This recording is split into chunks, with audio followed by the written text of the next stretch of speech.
Yo, what's good, anime fam? Before we dive into today's absolutely insane power scaling nightmare that's about to break the internet, and trust me, your favorite character probably got disrespected. Let me ask you something. What if I told you there are anime characters so broken, so absolutely overpowered, that they make Superman look like a regular human?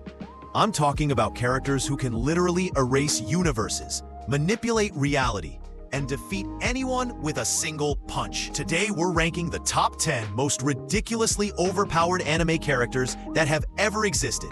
And I guarantee number 1 is going to make you question the laws of physics. But before we break the power scaling charts, smash that like button if you're ready to see some absolute units destroy everything in their path.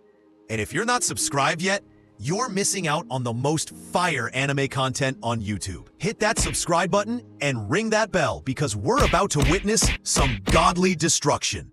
Coming in at number 10, we have the Shadow Monarch himself, Sung Jin-woo from Solo Leveling. Bro, Solo Leveling fans have been waiting for this recognition. Sung Jin-woo went from being the weakest hunter alive to literally becoming the Shadow Monarch, a being that commands an army of millions of shadow soldiers. This man doesn't just level up, he breaks the leveling system. While other hunters are celebrating getting slightly stronger, Jin-woo is out here collecting the souls of his enemies and turning them into his personal army. That's not character development, that's a whole evolution. And can we talk about how this dude casually solos entire dungeons that were meant for teams of S-rank hunters? Jin-woo shows up alone and clears content that's supposed to be impossible for groups. That's main character energy on steroids. Plus, he's got that cold, calculated personality that makes every fight look effortless. While other protagonists are screaming about friendship, Jin-woo just says, "Arise," and watches his enemies become his servants. The only reason he's at number 10 is because the characters coming up make even the Shadow Monarch look like he needs to grind more levels. At number 9, we have the character that literally broke One Piece power scaling, Luffy in Gear 5. Listen, when Luffy awakened Gear 5, he didn't just get stronger, he got cartoon physics. This rubber maniac can now bend reality like he's in a Tom and Jerry episode. He's grabbing lightning out of the sky and using it as a jump rope. Gear 5 Luffy is what happens when you give Toon Force to a battle manga protagonist. This man turned his eyes into stars, made the ground bouncy, and somehow made it all look completely reasonable in the context of the fight. Against Kaido, you know, the guy who was literally called the strongest creature, Luffy turned the entire fight into a comedy show while simultaneously delivering the beatdown of the century. That's not just power, that's style. The fact that Luffy can now essentially rewrite the rules of physics around him puts him in a completely different tier of power. But trust me, the reality manipulators coming up make Gear 5 look like child's play. Number 8 is the man who redefined what it means to be untouchable, Gojo Satoru. Gojo isn't just overpowered, he's mathematically impossible to defeat.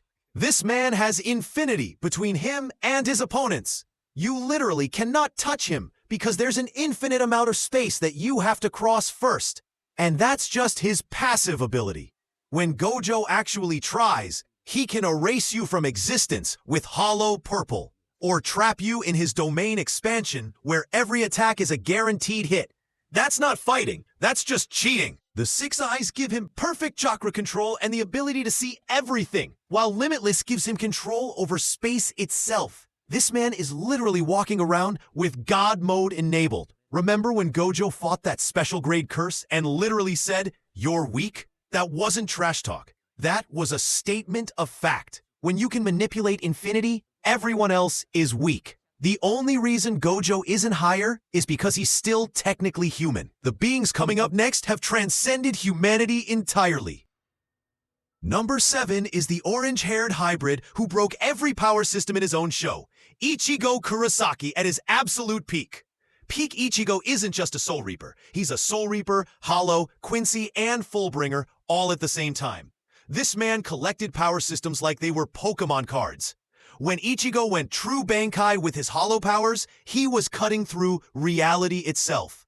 His sword swings were affecting multiple dimensions simultaneously. That's not swordsmanship, that's dimensional warfare. And let's talk about how Ichigo casually beat Yawash. You know, the guy who could literally rewrite the future and had absorbed the power of the Soul King. Ichigo looked at a reality manipulator and said, "Your reality manipulation ends here." The man went from being a normal high school student to fighting beings that control the very fabric of existence. That character progression is absolutely insane. But even a multiversal hybrid has to step aside for the god-tier entities coming up next.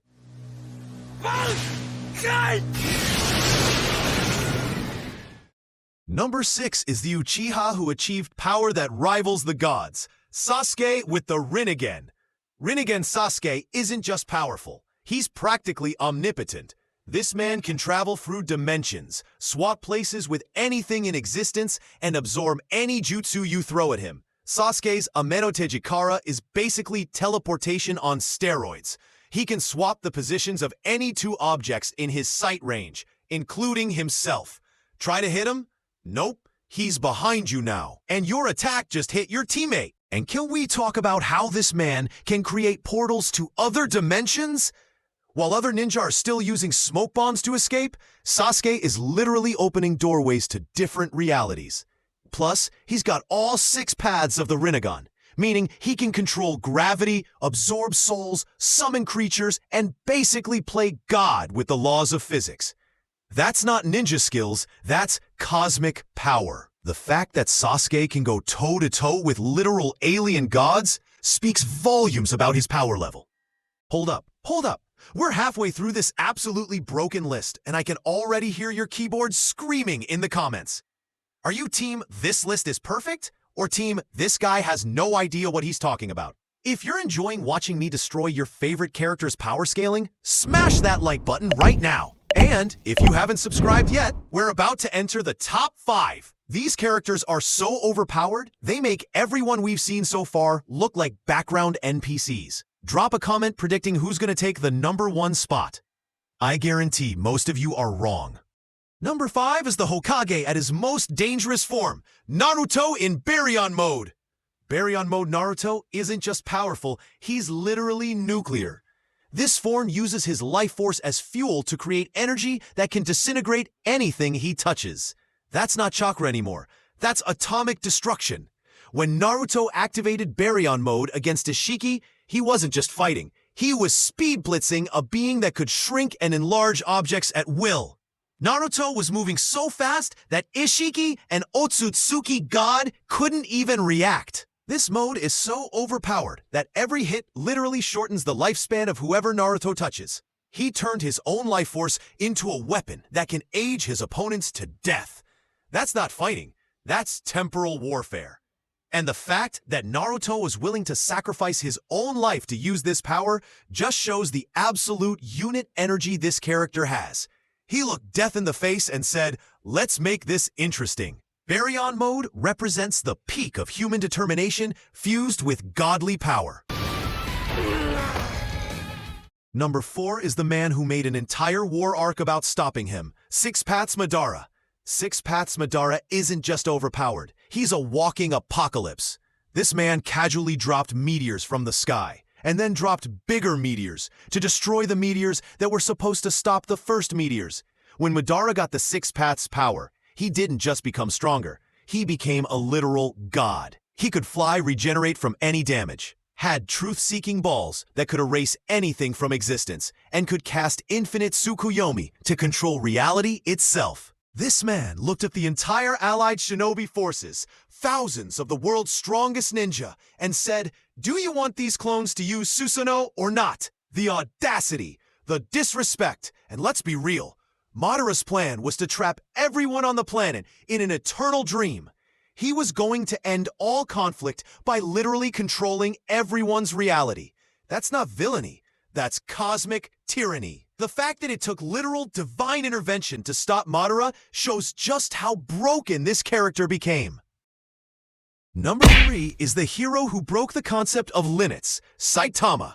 Saitama isn't just overpowered, he's limitless. This bald legend has never used his full power, never been injured, and has never met an opponent who could make him try harder than throwing a casual punch. When Saitama fought Cosmic Fear Garo, a being with the power of nuclear fusion, he didn't just win, he sneezed and destroyed Jupiter's atmosphere. A sneeze! This man's bodily functions are planetary-level attacks. And that serious punch squared he threw with Garo? That attack literally created a void in space where all the stars were just gone. They punched so hard, they erased part of the universe. The scariest part about Saitama is that he's still bored. He just demonstrated multiversal level power and was disappointed that the fight ended too quickly. What do you even do with a character like that? Saitama represents the ultimate power fantasy. Unlimited strength with unlimited existential crisis. Number 2 is the Saiyan who achieved the power of the gods, Goku in Ultra Instinct. Ultra Instinct Goku isn't just powerful, he's angelic. This form puts him on the same level as angels, beings who are so powerful that they're literally untouchable by gods of destruction. When Goku goes Ultra Instinct, his body moves without him thinking. He's dodging attacks that haven't even been thrown yet. That's not just combat skill. That's reality-breaking reflexes. This man fought Jiren, a being stronger than gods of destruction, and made it look easy once he mastered Ultra Instinct. Goku was moving so fast that time itself couldn't keep up. And can we talk about how Ultra Instinct Goku can shake entire universes just by powering up? His ki is so massive that it affects the fabric of reality across multiple dimensions. Plus, Ultra Instinct isn't just about power. It's about achieving perfect harmony between mind, body, and spirit. Goku didn't just get stronger, he achieved enlightenment. But even godly enlightenment has to bow down to our number 1. And at number 1, the most overpowered anime character of all time, Zeno, the Omni King. Zeno doesn't fight. He doesn't need to. One gesture and entire universes vanish. He erased Universe 9 just because they performed badly. Every god, every angel, even Beerus, they bow to Zeno. He has the power of a god with the mindset of a child. Zeno isn't just strong. He is the top, the ceiling, the endgame, and somehow Goku calls him a friend. And there you have it, the top 10 most ridiculously overpowered anime characters ever created. From reality manipulators to universe erasers, these characters have completely broken the concept of limitations. Now, I know your favorite overpowered character probably got snubbed, and I want to hear about it. Drop a comment right now telling me who deserved to be on this list and make your case for why they're more broken than these absolute units. If this video made you appreciate just how insane anime power scaling can get, smash that like button. And if you want more content that'll make you question the laws of physics, subscribe and ring that notification bell. Thanks for watching Anime Squad. Until next time, keep that main character energy and remember, there's always someone more overpowered out there.